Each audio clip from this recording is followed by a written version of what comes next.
बिस्मिल्लाहिर्रहमानिर्रहीम। अस्सलामु अलैकुम नाज़रीन, मैं हूं नाइला भट्टी। आप देख रहे हैं 7 पॉइंट नेटवर्क। नजर डालते हैं आज की खबरों पर। ईरान का हमला, पाकिस्तान का भरपूर जवाब। एक ब्रादर इस्लामी मुल्क दूसरे से जीतकर क्या हासिल कर पाएगा? मामलात को ठंडा करना होगा, वरना तीसरा फरीक नकद फायदामंद होगा।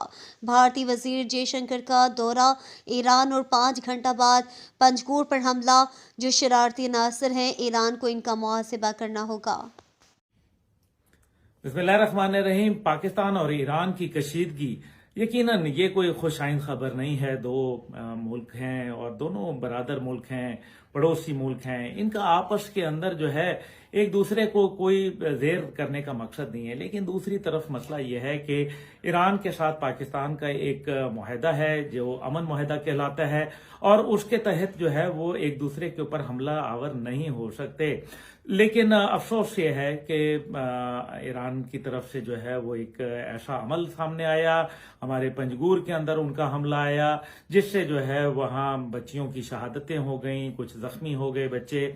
और उसके नतीजे के अंदर जो है वो अगले ही सुबह सुबह जो है वो जो उनके नायब वजीर हैं, जो नायब सफीर हैं, उनको दफ्तर खारजा तलब किया गया और ईरानी सफीर को कहा गया कि आप अपनी वजूहात बयान करें, क्या वजह है कि आपने ऐसा हमला किया, हमारी सालमियत खुद मुख्तारी के ऊपर आपने जो है ये वार किया है, और एक पड़ोसी इस्लामी मुल्क होने के नाते आपने ये अमल किया है जो कि किसी सूरत जो है वो काबिल कबूल नहीं है। इसके या तो आप शवाहिद दें और या फिर जो है आप इसके ऊपर माजरत करें।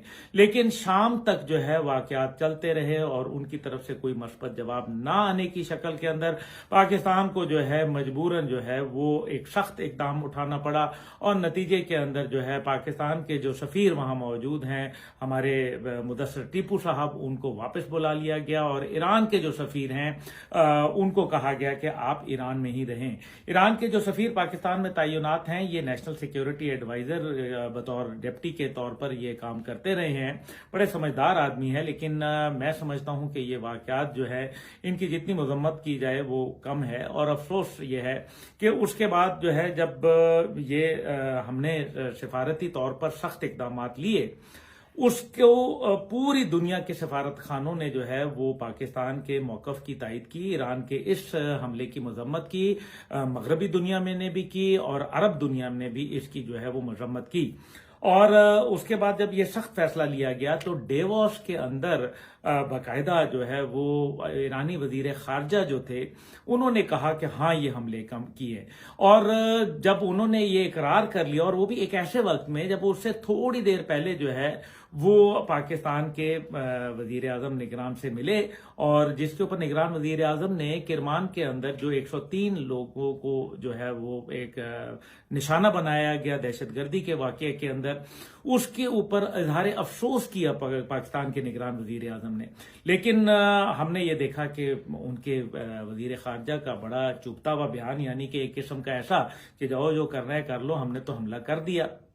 अब ये बात जो है वो किसी सूरत जो है काबिल कबूल नहीं थी। पाकिस्तान ने अलस सुबह आज जो है वो 6 बजे बाकायदा स्ट्राइक की, और उस स्ट्राइक के अंदर जो है वो उन्होंने ड्रोन का भी इस्तेमाल किया, उसके अंदर मिसाइल्स भी इस्तेमाल किए, दीगर हथियारों का भी इस्तेमाल हुआ, और इसकी फुटेजेस जो है वो भी दिखाई गई। और 5 दहशतगर्द जिनका ताल्लुक BLA और BLF से था, जो कि यूनाइटेड नेशन की सैंक्शन लिस्ट के ऊपर 5वें नंबर पर दहशतगर्द तंजीम मौजूद है, उसके ऊपर हमला करके और सिविलियंस की कैजुअलिटीज को बचाते हुए उन लोगों के नाम भी दिए, फुटेजेस भी दिखा दी। जबकि उसके बरक्स ईरान की तरफ से जो हमला हुआ, ना उसकी कोई फुटेज सामने आई, ना उन्होंने बताया कि कौन कौन लोग थे, कौन मतलूबा अहदाफ थे।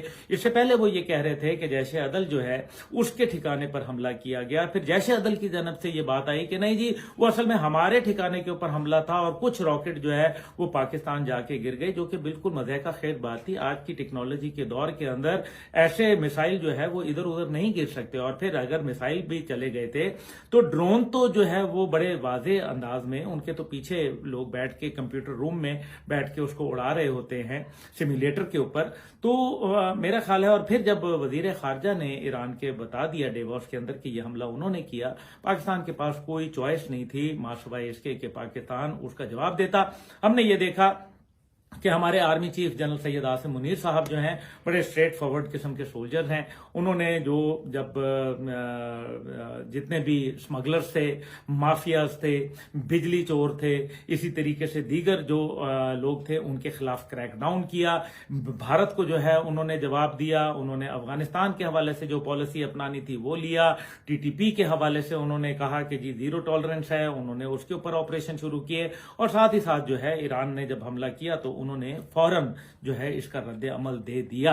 अब देखना यह है कि ईरान के अंदर जो पाकिस्तान के साथ हॉटलाइन मौजूद हैं, जो कि डायरेक्टर जनरल मिलिट्री ऑपरेशंस के लेवल के ऊपर है, इसी तरीके से जो वजारत खारजा के सतह के ऊपर मौजूद है और इंटेलिजेंस इदारों की सतह के ऊपर मौजूद है, उस हॉटलाइन का इस्तेमाल क्यों नहीं किया गया? जबकि पाकिस्तान ने माजी के अंदर उस मुआहदे की, अमन मुआहदे की पासदारी करते हुए हमेशा जो है वो ये बताया, बावर कराया कि जो BLF के लोग जो हैं, जो दहशतगर्द तंजीम के लोग जो पाकिस्तान में मुख्तलिफ किस्म की दहशतगर्दाना कार्रवाइयों के अंदर मुलव्विस रहे हैं, वो हमें मतलूब हैं और ये उनकी लिस्ट है, ये उनके ठिकाने हैं, आप इसके खिलाफ कार्रवाई अमल में लेके आए। लेकिन ऐसी कार्रवाई देखने में नहीं नजर आई।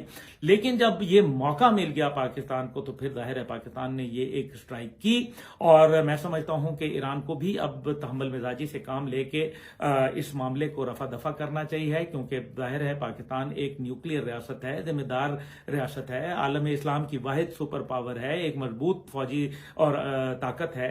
तो उसके साथ ऐसे जब आप ये करेंगे, क्योंकि सीरिया में जब आपने किया, ईरान ने हमला एक ही दिन में सीरिया में भी किया, इराक में भी किया, तो सीरिया और इराक में जो है वो तो ईरान की पुष्टपनाही के ऊपर हुकूमतें आई हुई हैं। पाकिस्तान में ऐसी कोई हुकूमत मौजूद नहीं है। तो पाकिस्तान के अंदर जवाब जो था वो तो मुतवक्का था। लेकिन साथ ही साथ ये भी देखना है कि ईरान रेवोल्यूशनरी गार्ड्स के अंदर कहीं कोई ऐसे लोग तो मौजूद नहीं है जो कहीं मशरिक वुस्ता से जो जंग का अहदाफ इस टाइम पे इसराइल और सारा हमास और उस तरफ जो है वो फलस्तीन की तरफ है और गजा की तरफ है, और कुछ लोग जो है उन्होंने इसका रुख जो है वो पाकिस्तान की तरफ मोड़ा। क्योंकि एक तरफ ये कहा गया कि जो किरमान के अंदर जहां इतने बड़ा हौलनाक वाकया हुआ, यकीनन वो बहुत अफसोसनाक वाकया है, लेकिन किरमान की जो जिम्मेदारी थी वो तो ISIS जो है वो अफगानिस्तान के अंदर जो अफगान चैप्टर है उसने कबूल की। तो पाकिस्तान से इसका क्या लेना देना था? मेरे ख्याल है कि इससे माजी में भी 2017 में इससे कुछ ऐसे वाकयात हुए जहां ईरानी सरजमीन से कुछ मामलात हुए, फिर कुछ दहशतगर्द तंजीमें जो थी उन्होंने पाकिस्तानी सिक्योरिटी फोर्सेस पे जनवरी 2023 और अप्रैल 2023 को जो है हमले किए। पाकिस्तान ने उस पर भी जो है वो तहम्मुल मिजाजी और बुर्दबारी का मुजाहरा किया, और बजाय इसके कि कोई जवाब देता, इससे पहले भी आपको याद है कि कुलभूषण यादव जो था वो भी भारत के जरिए जो भारत का जासूस था, जो कि एक बहुत बड़े दूसरी जंग अजीम के बाद इससे बड़ा जासूस और इस हाई लेवल रैंक का ऑफिसर जो है वो मौजूद नहीं था, वो भी ईरान की सरजमीन से आया था। यानी कि मुख्तलिफ छोटी मोटी चीजें चलती रहती हैं, लेकिन हकीकत यह है कि ये एक बहुत ही अफसोसनाक वाकया हुआ। अब ईरान को भी ये देखना है कि पाकिस्तान के साथ ईरानी जो एक इक्तसादी ताल्लुकात हैं उनके अंदर बेहतरी आ रही थी, और जो 250 बॉर्डर था उसको भी खोला गया। ताफ्तान बॉर्डर के जरिए जो है वो कारोबार हो रहा था, LPG का काम हो रहा है, इसी तरीके से चावल भेजे जा रहे हैं, अजनास भेजी जा रही है, गोश्त भेजा जा रहा है, डेयरी प्रोडक्ट्स जो है वो ईरान की तरफ भेजे जा रहे हैं। और अभी 105 मेगावाट का हमने बिजली का मंसूबा भी उनके साथ जो है वो पंजगूर और जो उसके मुल्हिका इलाके हैं उनके लिए वहां ईरान से बिजली ले रहे हैं। और पाकिस्तान के जो आर्मी चीफ हैं उनका भी विजिट हुआ ईरान का। इसी तरीके से ईरानी सदर जो हैं वो इब्राहिम रईसी साहब, वो भी पाकिस्तान में 250 जो अभी हमारे निगरान वजीर जो इससे पहले हुकूमत थी उसके अंदर बाकायदा उनके वजीर आए, वजीर जो प्रेसिडेंट थे इब्राहिम रईसी साहब वो तशरीफ लाए, और उसके बाद हमारे मामलात जो है वो बेहतरी की तरफ जा रहे थे। ये अचानक पता नहीं कैसे, क्यों और कहां से और किसकी ईमा के ऊपर हुआ, क्योंकि ये एक बड़ी हैरान कुन बात इसके अंदर यह है कि जयशंकर जो कि भारतीय वजीर हैं वफाकी, वो वहां आए हुए थे ईरान के दौरे के ऊपर, और ईरान का दौरा करके वो अभी गए हैं 5 घंटे के बाद जो है वो ये हमारे ऊपर स्ट्राइक हो गई। और पाकिस्तान ने पूरी कोशिश की कि इसका जवाब न दिया जाए, और सिफारती सियासी सतह के ऊपर जो है उनसे जवाब तलबी की कि आप हमें हमें कोई जवाब दें। लेकिन जब डेवोस के अंदर बात आ गई सीधी, तो फिर पाकिस्तान के पास कोई और चारा नहीं था मां सिवाय इसके कि वो स्ट्राइक बैक करता। लेकिन ये जो ऑपरेशन मर्गबर सरमचार है, ये बड़ा एक अहम है, यानी कि दहशतगर्दों की मौत। ये इसका जो फारसी का मतलब है वो इसका ये है, दहशतगर्दों की मौत। अब इस ऑपरेशन का जो है वो इंटेलिजेंस बेस्ड ऑपरेशन था।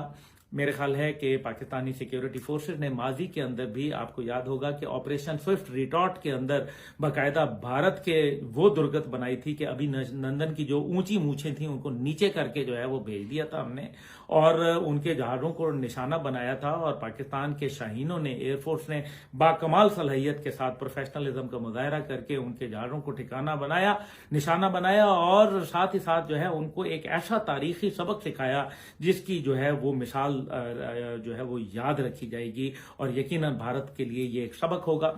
दूसरी तरफ जो है वो ये मामलात जिस अंदाज के अंदर चल रहे हैं, मेरे ख्याल में इक्तसादी पाबंदियां ईरान के ऊपर हैं। तकरीबन 42-43 साल हो गए उनको, और पाकिस्तान की तरफ जो एक मामलात उनके खुल रहे थे, उनको सोचना चाहिए। पाकिस्तान के भी मामलात हैं, गैस पाइपलाइन का एक मामला है। मेरा ख्याल है कि अगर हम अफगानिस्तान हो या ईरान हो, ये हमारे पड़ोसी मुल्क हैं, इनसे हम जो है वो जीत के या ये हमें हरा के क्या हासिल कर लेंगे। 909 किलोमीटर लंबा बॉर्डर है हमारा जो ईरान के साथ है। इसी तरीके से 2642 किलोमीटर जो है वो हमारा बॉर्डर अफगानिस्तान के साथ है, और तीसरी तरफ 3363 गालिबन जो किलोमीटर है वो हमारा भारत के साथ है। और ये 3 बॉर्डर इस टाइम पे हमारे लिए मुश्किल बने में है। ऐसी सूरत हाल के अंदर इंतखाबात कहाँ किस करवट बैठते हैं ये अभी कहना कबल अज़ वक्त है, क्योंकि बहरहाल मुझे ऐसा महसूस हो रहा है, और जो मेरी इंफॉर्मेशन हैं वो ये बता रही हैं कि ईरान जो है वो शायद इसका कोई रद्द अमल देगा। अब वो रद्द अमल किस तरह से होता है, किस अंदाज में होता है, बेहतर तो यही है कि इस मामले को यहाँ ख़त्म किया जाए, और दोनों अतराफ मेरे ख्याल में ऐसे बड़े माकूल लोग मौजूद हैं जो मामलात को नरम कर सकते हैं, ठंडा कर सकते हैं, और मामलात की संगीनी का सामने रखते हुए ख्याल वो दोनों मुल्कों के माबैन जो है वो ताल्लुकात को बेहतर कर सकते हैं।